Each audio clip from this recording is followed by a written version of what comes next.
Good evening to all of you. तो आज का हमारा टॉपिक है पार्लियामेंट। पार्लियामेंट में हमें बहुत सारी समस्याएं रहती हैं। पार्लियामेंट जिसको हम कहते हैं संसद, इससे ये हमारे लिए एक बहुत ही महत्वपूर्ण टॉपिक है। इसमें बहुत बार हमारे अलग अलग तरह से क्वेश्चन हो, चाहे कोई भी लेवल हो। ऐसा कभी होता नहीं कि इससे कभी कोई क्वेश्चन ना बने। जो 6th 7th 8th में भी ये बहुत इंपॉर्टेंट टॉपिक है। 9th 10th कॉम्पिटेटिव एग्जाम कोई भी चीज़ हो उसमें इसमें हमें कन्फ्यूज़न रहता ही रहता है कुछ ना कुछ। तो आज हम इसको थोड़ा सा अच्छे से जानेंगे और देखेंगे कि क्या इसमें ऐसी चीज़ें हैं जो हमें कॉन्सेप्ट के तौर पर विकसित करनी है। तो जब भी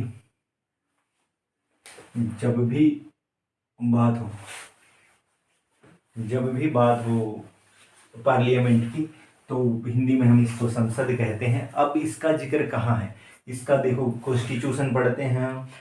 जो हमारा संविधान है, इंडियन जो कॉन्स्टिट्यूशन है, उसके पार्ट 5 में कहाँ है ये, पार्ट 5 में, पार्ट 5 का चैप्टर 2, पार्ट 5 चैप्टर 2। और इसके लिए जो आर्टिकल है जिसको हम कहते हैं अनुच्छेद अनुच्छेद 78 में पार्लियामेंट शब्द का जिक्र होता है। तो संविधान के भाग 5 अध्याय 2 और आर्टिकल 78 में किसका जिक्र है, संसद शब्द का जिक्र है। अब जब भी इसमें अलग अलग तरह से क्वेश्चन पूछे जाते हैं तो उन्हीं को देखेंगे। जब भी संसद शब्द के बारे में हमसे पूछा जाता है तो इसके सबसे पहली चीज कि इसके पार्ट्स कितने हैं, दैट मीन्स इसके अंग कितने हैं, कितने अंग हैं इसके। तो इसके अंग राष्ट्रपति यानी प्रेसिडेंट ऑफ इंडिया पार्ट है संसद का। राज्यसभा जिसको क्या क्या नाम से जानते हैं आप, अपर हाउस, उच्च सदन, और ये क्या है हमारी काउंसिल ऑफ स्टेट्स है ये। और इसको और भी एक नाम देते हैं हम, स्थायी सदन। ये चीज याद रखनी है। तीसरा जो अंग है इसका, तीसरा जो पार्ट है वो है हमारा लोकसभा। इसको क्या कहते हैं, इसको निम्न सदन कहते हैं, निचला सदन भी कहते हैं, अस्थायी सदन भी कहते हैं। वो तो बारी बारी हम देखेंगे कि इनको ऐसा क्यों कहते हैं। तो जब भी हमसे पूछा जाए कि जो संसद है, भारतीय में इंडियन कॉन्स्टिट्यूशन ने जिस संसद का निर्माण किया है उस संसद के कितने अंग हैं, जब भी अंग पर हमसे कोई क्वेश्चन पूछा जाए, पार्ट्स पर पूछा जाए, तो हमारा जवाब होना चाहिए 3। और जब भी इसके सदन पूछे जाएं यानी हाउसेज पूछे जाएं, हाउस सदन कितने हैं, तब हमारा जवाब होना चाहिए कि इसके 2 सदन हैं। अंग पूछे जब 3 और सदन पूछे तो 2। सदन कौन से, राज्यसभा और लोकसभा। तो अब हम देखते हैं कि राष्ट्रपति, इसका इन दोनों में से किसी का सदस्य नहीं होता, फिर भी उसको इसका अभिन्न अंग माना गया है। राष्ट्रपति को इसका संसद का अभिन्न अंग क्यों माना गया है, क्योंकि वो क्या करता है, संसद के जो सदस्य हैं हमारे उनको बुलाता है। बहुत सारे जितने भी कानून देश में बनते हैं, संसद जिन भी जो लॉ बनाती हैं वो लास्ट में राष्ट्रपति के पास पहुंचते हैं और उसी के कंसेंट से क्या बनता है, वो कानून बनता है। कोई भी अधिनियम या इन दोनों में पारित होने के बाद फिर राष्ट्रपति के सिग्नेचर के लिए जाता है और उसी के सिग्नेचर से वो देश में कानून बनता है। तो ये मैंने टॉपिक इसीलिए लिया है कि बड़े चर्चा में थे, अभी भी हमारे कृषि कानून चर्चा में रहे। तो ऐसे भी क्वेश्चन हमें आ जाते हैं और 6th 7th 8th में बच्चा बेसिक ही नहीं बना पाता इन चीज़ों की, वो समझ ही नहीं पाता कि एक राज्यसभा और विधान परिषद में क्या अंतर है। तो उनके लिए मैंने एक शुरुआत की है। राष्ट्रपति को तो हम बड़ा डीप में भी पढ़ेंगे और इनको भी बड़ा डीप में पढ़ेंगे। अभी देखिए आगे देखते हैं हम। तो उसको इसीलिए उसका क्या माना गया है, प्रेसिडेंट को क्या माना गया है, उसका संसद का अंग माना गया है। वो संसद सदस्य नहीं है, न राज्यसभा से होता है न लोकसभा से होता है, क्योंकि उसका चुनाव अलग होता है, उसकी योग्यताएं अलग होती हैं, उसका कार्य अलग होता है, फिर भी उसको माना गया है अंग। हमेशा याद रखना है। पार्लियामेंट के जो हमारे पार्ट्स हैं वो 3 हैं, president, upper house and lower house. अब हम चलते हैं इनके बारे में अलग अलग देखेंगे। तो आज का जो हमारा टॉपिक है वो मैंने स्टेट काउंसिल ऑफ स्टेट ही लिया है। वैसे ही वो इसलिए बताने के लिए लिया है क्योंकि विधानसभा, राज्यसभा, बच्चे समझने लग जाते हैं, राज्य को विधानसभा से जोड़ लेते हैं, तो वो जो हमारा डाउट है वो ना रहे। तो चलिए इसमें थोड़ा सा देखते हैं।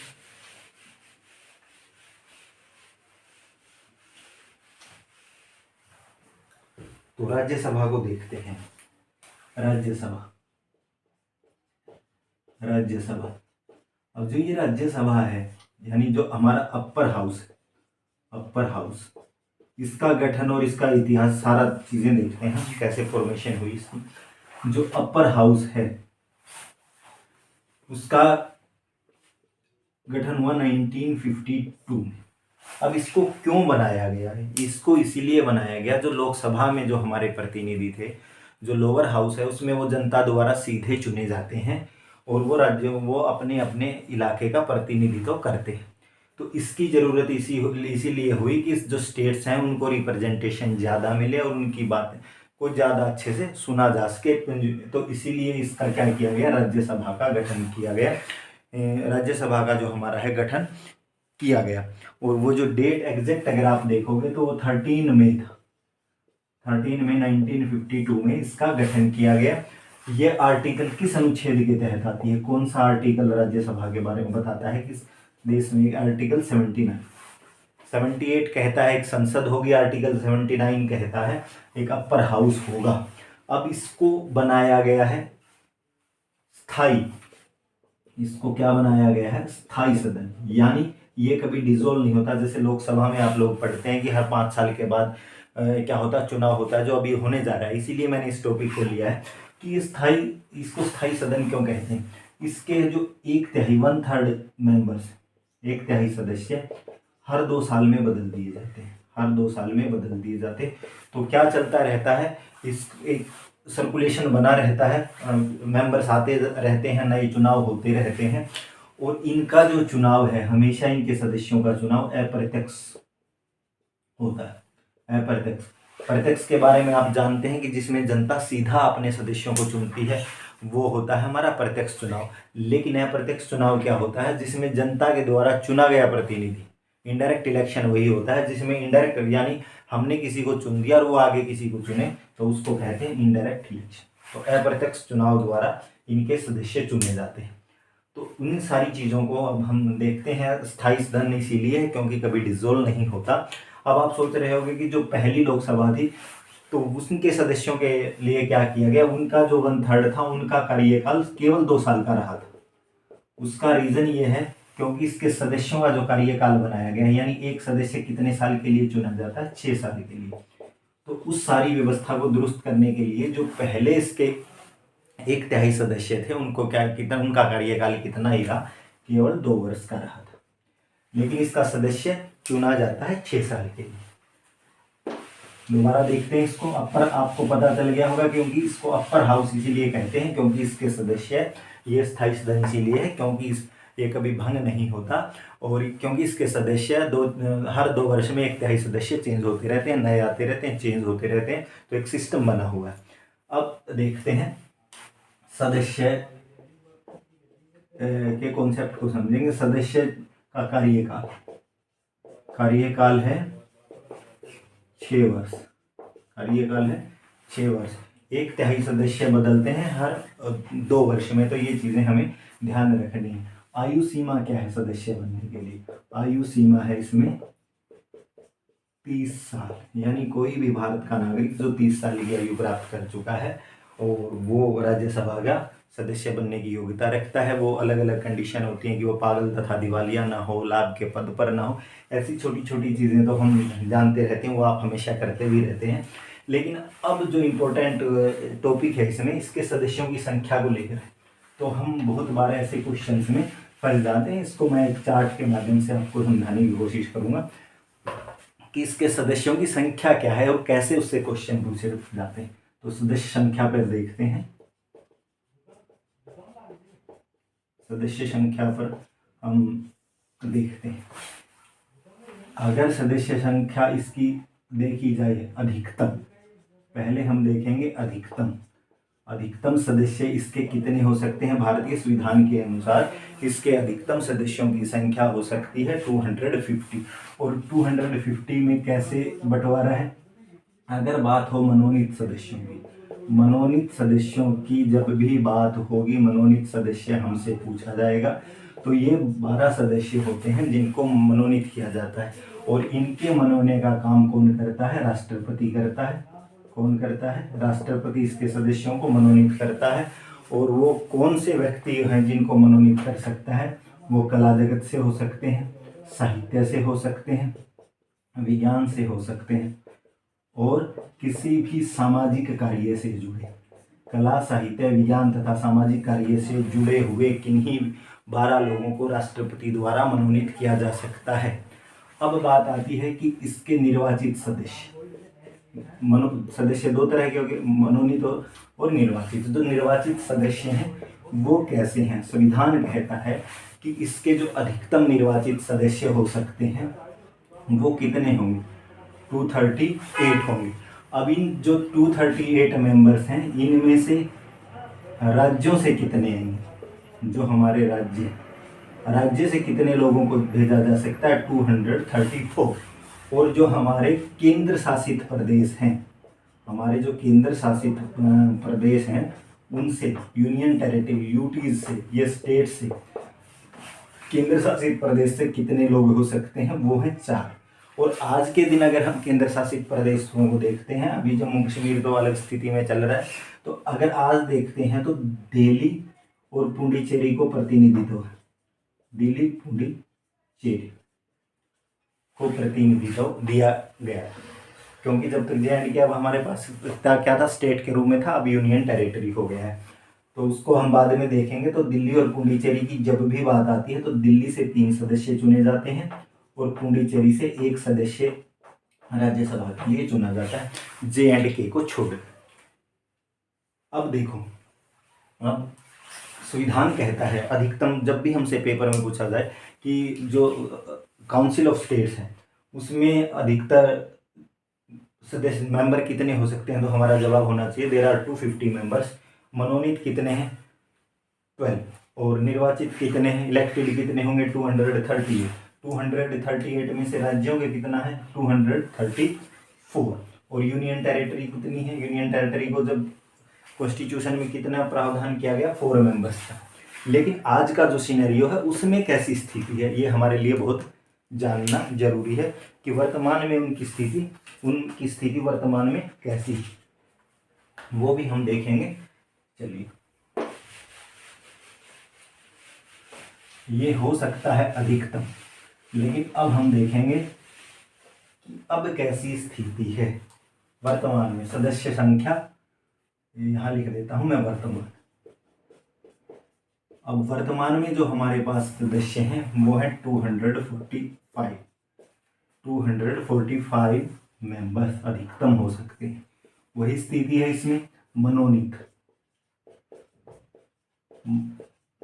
यानी प्रेसिडेंट जिनको मनोनीत करता है वो तो वैसी है, सेम बिल्कुल वही 12, कला, साहित्य, सामाजिक क्षेत्र से, विज्ञान से जुड़े हुए 12 लोग। लेकिन जब निर्वाचित की बात आती है, जब निर्वाचित सदस्यों की बात आती है कि निर्वाचित सदस्य कितने हो सकते हैं, तो निर्वाचित पे हमें हमेशा ध्यान रखना है कि जो राज्य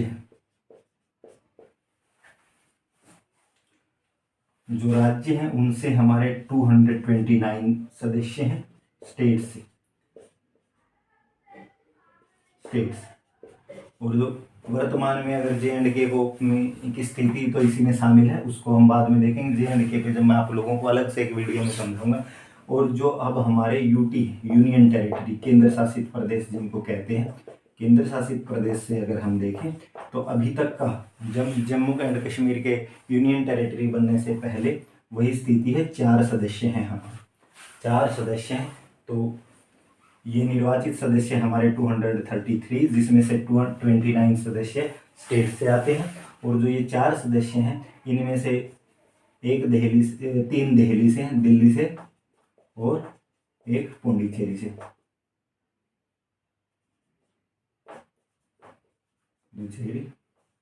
हमारा सदस्य तो वर्तमान में जो सदस्यों की संख्या है आप लोगों को याद रखना है।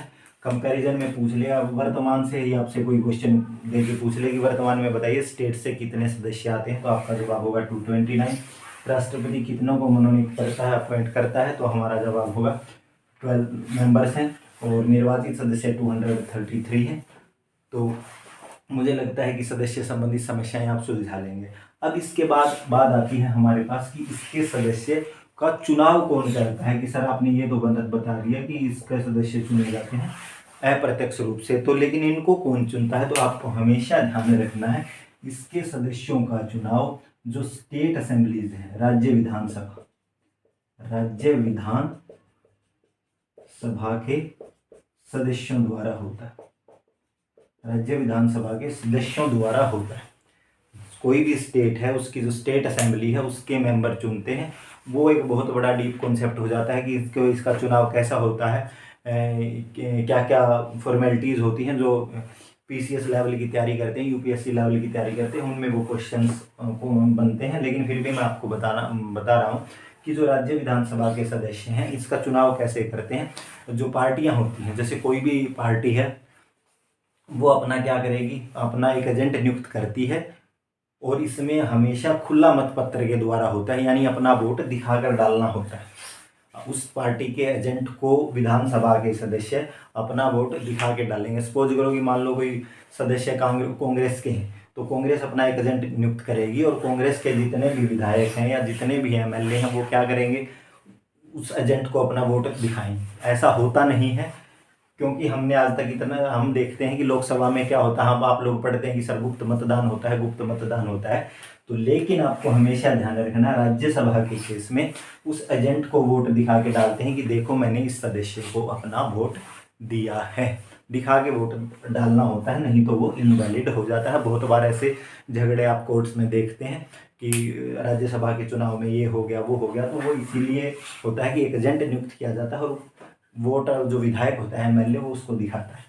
तो क्या होता है, खुला मतदान बोलते हैं। ऐसी प्रक्रिया क्या किस नाम से जानी जाती है, खुला मतदान के नाम से जानी जाती है। तो इतनी चीजें मुझे लगता है कि आप बहुत अच्छे से समझ गए होंगे। अब इसमें थोड़ा सा हम आगे बढ़ते हैं। मैं चाहता हूं कि ऐसा कोई भी डाउट हमारे मन में ना रहे कि राज्यसभा से जुड़ा कोई भी क्वेश्चन हमारे सामने हो, हम फटाक से उसका आंसर बना पाए। अब हद तक हमने सीख लिया है, क्या सीख लिया है, हमने सीखा ये आर्टिकल, अब तक सीखी बातें एक बार देखते हैं। आर्टिकल 78 कहता है किसके बारे में, कि एक क्या होगी, पार्लियामेंट होगी। फिर आर्टिकल 79 कहता है एक राज्य सभा, स्टेट काउंसिल होगी।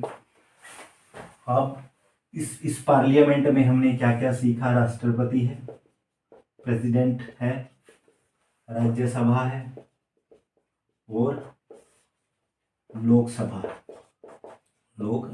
है, ये देखा हमने। अब हम किसको स्टडी कर रहे हैं, राज्यसभा को। तो आर्टिकल 79 का संबंध किससे है, राज्यसभा से है। आर्टिकल 79 में राज्यसभा के बारे में बताया गया है, क्या बताया गया है कि वो अपर हाउस है, उसको डिसोल्व नहीं किया जा सकता, उसके सदस्य 1/3 सदस्य हर 2 वर्ष के बाद बदल दिए जाते हैं। और इसकी स्थापना हुई कब, 13 मई 1952 को इसको बनाया गया। और हमने सीखा कि इसके अधिकतम सदस्य 250, वर्तमान में 245, राष्ट्रपति चुनाव करता है 12 का, और 238 आते हैं निर्वाचित होके। निर्वाचन में भी 4 हमारे यूनियन टेरिटरी से और 234 स्टेट से, J&K। फिर मैं कह रहा हूँ कि उस पर मैं बिल्कुल उसकी जो क्या क्या हटा, वहाँ से क्या क्या बना, क्या क्या चीज़ें हुई, वो सारा आप लोगों को विस्तार से बताऊंगा। उसको छोड़ के हम बात कर रहे हैं 245 अब वर्तमान में है, तो 12 इलेक्टेड हैं, 233 12 को मनोनीत किया जाता है राष्ट्रपति के द्वारा, 233 इलेक्टेड हैं, जिसमें से 229 आते हैं स्टेट से और 4 आते हैं हमारे यूनियन टेरिटरी में। यूनियन टेरिटरी में भी किससे, 3 दिल्ली से आते हैं हमारे और 1 आता है पुडुचेरी से, ये याद रखना है। ये वर्तमान में स्थिति है। और उसके बाद हमने क्या जाना कि इसके सदस्य कहाँ से चुने जाते हैं? जो स्टेट लेजिस्लेटिव असेंबली होती है उनके लोग चुनते हैं, यानी इनडायरेक्ट इलेक्शन है। इनडायरेक्ट इलेक्शन में भी कैसे वो करते हैं? ओपन वोटिंग करते हैं। ओपन वोटिंग यानी खुला मतदान करते हैं। पार्टी के एजेंट को संबंधित पार्टी का एजेंट सदस्य दिखाकर वोट करता है। अगर ऐसा नहीं करता तो वो इनवैलिड माना जाता है। अब हम इसमें आगे बढ़ते हैं कि अगर जब राज्यसभा है तो उसको चलाने के लिए कोई ना कोई सभा, जब सभा ही होगी तो हर एक सभा का, कोई भी सभा हो उसका क्या होता है? सभापति। सभापति दैट मीन्स चेयरमैन। राज्यसभा का जो सभापति होगा, उपराष्ट्रपति, उपराष्ट्रपति या हम कहें vice president of India, vice president of India, Bharat का उपराष्ट्रपति राज्यसभा का क्या होता है? पदेन अध्यक्ष होता है, यानी उसका चुनाव नहीं होता। राज्यसभा के सभापति का चुनाव नहीं होता। पूछ लेना राज्यसभा के सभापति को कौन चुनता है, तो आपका जवाब होगा कोई नहीं चुनता, क्योंकि जो देश का उपराष्ट्रपति है वही उसका सभापति होता है। और वो राज्यसभा या लोकसभा किसी भी कहीं का भी सदस्य नहीं होता। न तो राज्यसभा का सदस्य हो सकता, न वो लोकसभा का सदस्य हो सकता।